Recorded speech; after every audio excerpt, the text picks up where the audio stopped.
Hoy es un día más en la Ecole. Los niños han acudido felices a su lugar de estudio. Vamos a ver de qué nos habla hoy la maestra.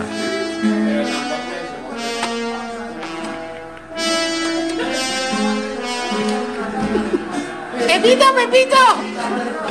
¡No está la profe Ana! ¿Dónde está? Se ha ido con el bebé. Me lo ha dicho mi mamá. ¡Jope! Hoy teníamos educación sexual. Fernandito, ¿tú qué sabes de educación sexual?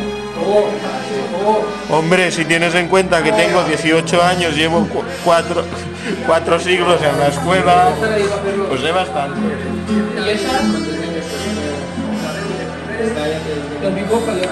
Voy a salir a la pizarra. Yo os vigilaré, sobre todo a ti, Eugenia, que me tienes manía. No, no te tengo manía. Sí, sí que me lo tienes. No, lo que pasa es que te quiero. No, no, me quieres a mí, me quieres a mí. No puedo quererte, somos hermanos. No. ¡Profesora!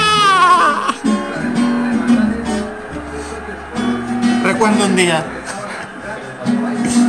en mi casa donde me creía aire y pensé en aquel niño, el niño más hermoso del mundo.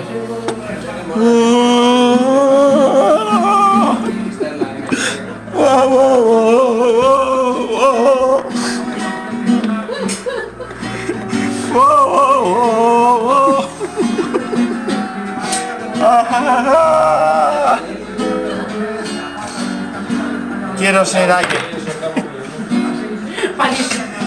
para volar y ser feliz como aquel niño.